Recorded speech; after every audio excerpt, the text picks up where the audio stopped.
My people, make we hear the Zoo president speech. Make we hear the speech from the Zoo president. Babao, if you are ready, let's go there. Listen. I speak to you today, heart and sense of responsibility, aware of the turmoil and violent protests unleashed in some of our states. Notably, among the protesters were young Nigerians who desired a better and more progressive country where their dreams, hope, and personal aspiration will be fulfilled.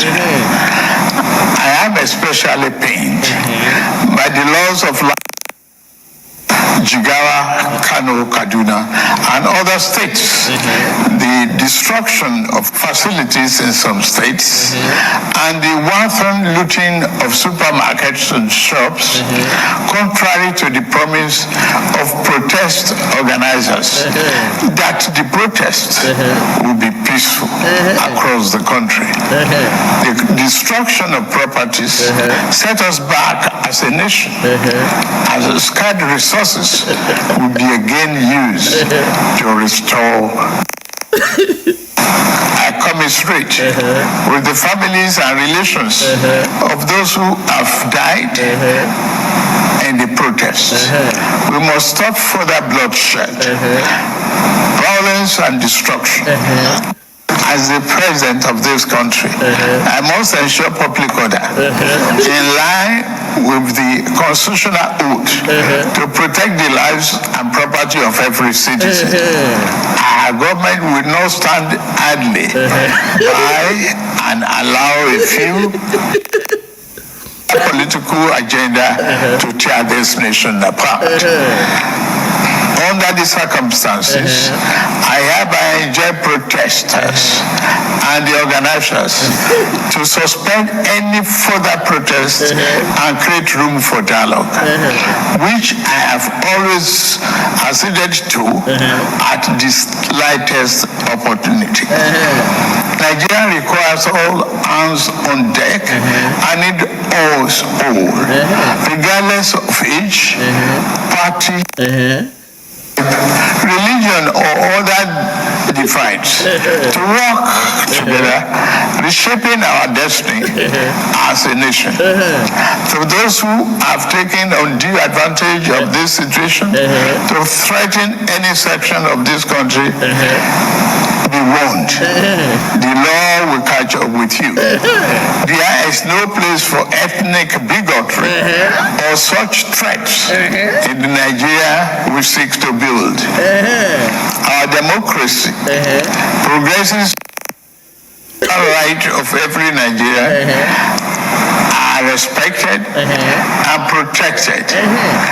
Our law enforcement agencies should continue to ensure full protection of life and properties of innocent citizens in a responsible manner. My vision for our country is one of a just and prosperous nation where each person may enjoy the peace, freedom, and enjoyment that only democratic good governance can provide. One that is open, transparent, and accountable to the Nigerian people. For decades, our economy has remained anemic and taken a dip because of many misalignments that have stunted our growth. Just over a year ago, our dear country, Nigeria, reached a point where we couldn't afford to continue to use to solve long-term problems for the sake of now and our unborn generations. I therefore took the painful yet necessary decision to remove first subsidy and abolish multiple foreign exchange system, which had constituted a noose around the economic jugular of our nation and impede our economic development and progress. These actions block the greedy that smugglers and rent seekers made. They also blocked the undue subsidy we had extended to our neighboring countries to the detriment of our people, rendering our economy prostrate. These decisions are made were necessary if we must reverse the decades of economic mismanagement that didn't serve us well. Yes, I agree. The buck stops on my table. I show you that I am focused fully on delivering the governance to the people. Good governance for that matter. In the past 14 months, our government has made significant strides in rebuilding the foundation of our economy to carry us into a future of plenty and abundance. On the physical side, aggregate government revenue has more than doubled, hitting over 9 in the first half of 2024 compared to the first half of 2023 due to our efforts at blocking leakages, introducing automation, and mobilizing funds creatively without additional burden on the people. Productivity is gradually increasing in the non-oil sector, reaching new levels and taking advantage of the opportunities ambience. My dear brothers and sisters, we have come this far, coming from a place where our country spent 97% of all our revenue on debt service. We have been able to reduce that to 68% in the last 13 months. We have also cleared legitimate outstanding foreign exchange obligations of about 5 billion without any adverse impact on our. This has given us more financial freedom and room to spend more money on you, our citizens, to fund essential social services like education and healthcare.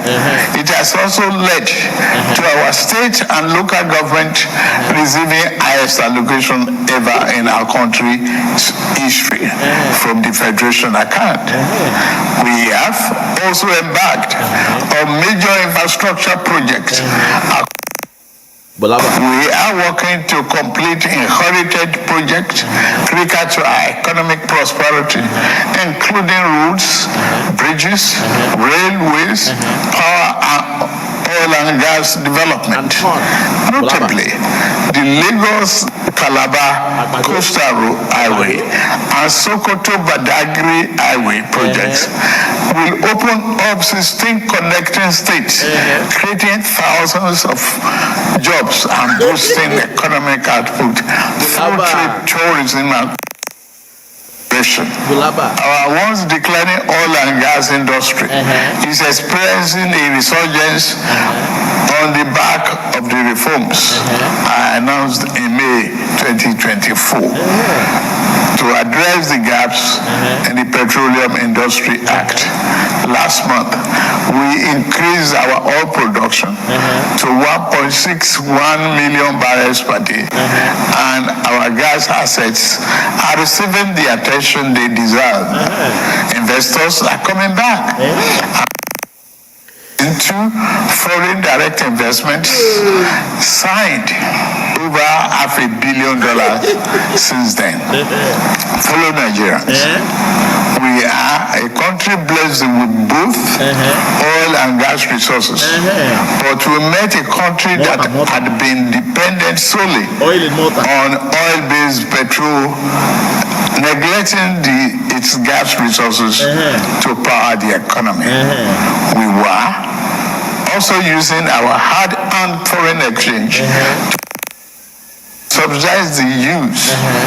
To address this, we immediately launched our compressed Natural Gas Initiative, CNG, to power our transportation economy and bring us down. This will save over 2 trillion naira a month being used to import PMS and AGO and free up our resources for more investment in healthcare and education. To this end, we'll be distributing Bulaba. of extremely low or no cost to commercial vehicles that transport people and goods and who currently consume 80% of imported PMS and AGO. We have started the distribution of conversion kits and setting up of conversion centers across the country in conjunction with the private sector. We believe that this CNG initiative reduce transportation costs by approximately 60% and help to curb inflation. Our administration has shown its commitment to the youth by setting up the student loan scheme. To date, 45.6 billion has already been processed for payment to students and their respective institutions. I encourage more of our vibrant youth population of this opportunity. We established the Consumer Credit Corporation with over 200 billion to help Nigeria to acquire essential products without the need for immediate cash payment, making life easier for millions of households. This will consequently reduce corruption and eliminate cash and opaque transactions. This week, I ordered the release of an additional 50 billion for NEL Fund, the student loan, and Credit Corporation for the proceeds of crime recovered by the EFCC. Additionally, we have secured $620 million under the Digital and Creative Enterprises (IDIS), a program to empower our young people, creating millions of IT and technical jobs that will make them globally competitive. These the 3 million technical talent scheme.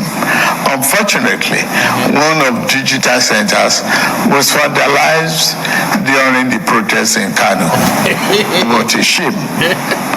In addition, we have introduced the Skill Up Artisans Program, SUPER, the Nigerian Youth Academy, NIA, and the National Youth Talent Export Program, NATIP.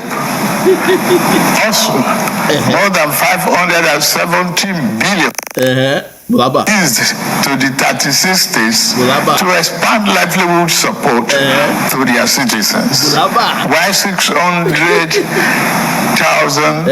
nano businesses have benefited from our nano grants.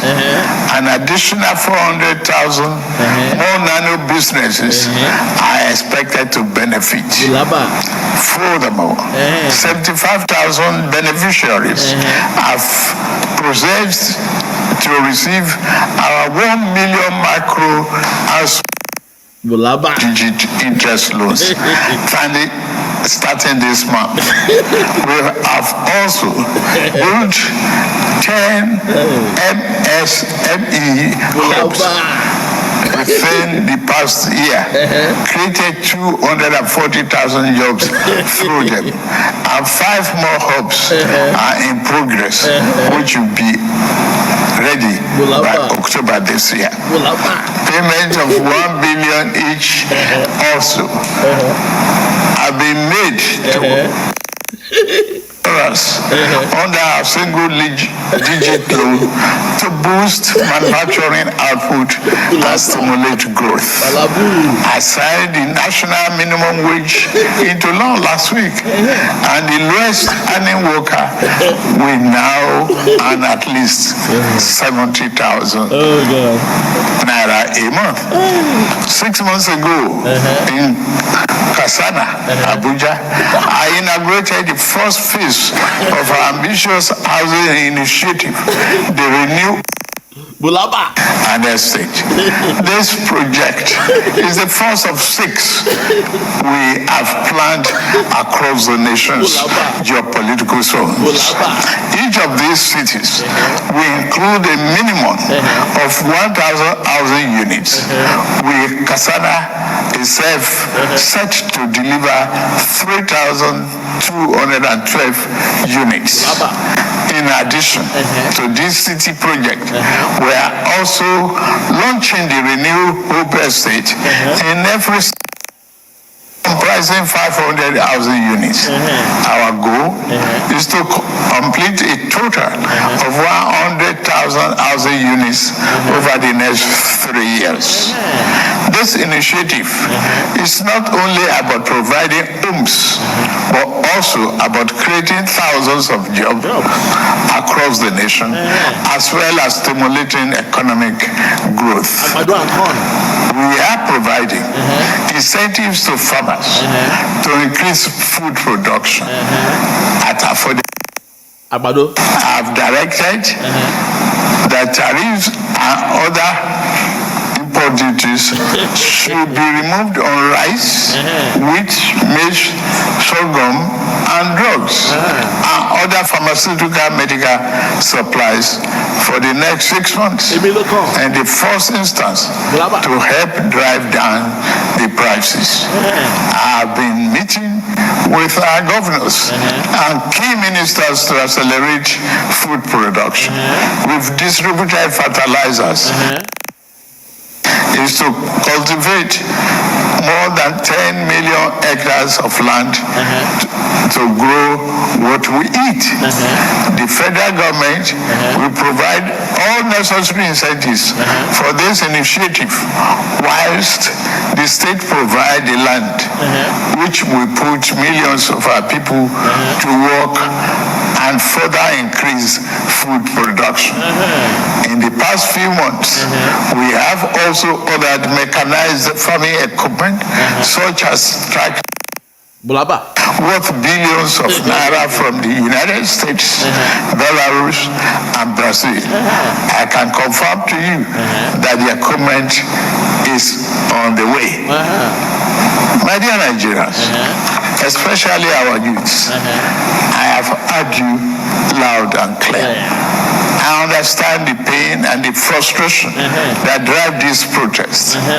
And I want to assure you that our government is committed to listening and addressing the concerns of our citizens. But we must not let violence and destruction tear our nation apart.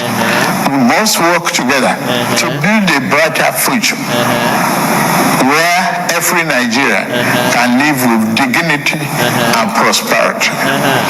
The task before us is a collective one, and I am leading the charge as your president. A lot of work has gone into stabilizing our economy, and I must stay focused that the benefits reached every single Nigerian as we promised. My administration is working very hard to improve and expand our national infrastructure and create more opportunities for our young people. Let nobody misinform and miseducate you about your country or tell you that your government does not care about you.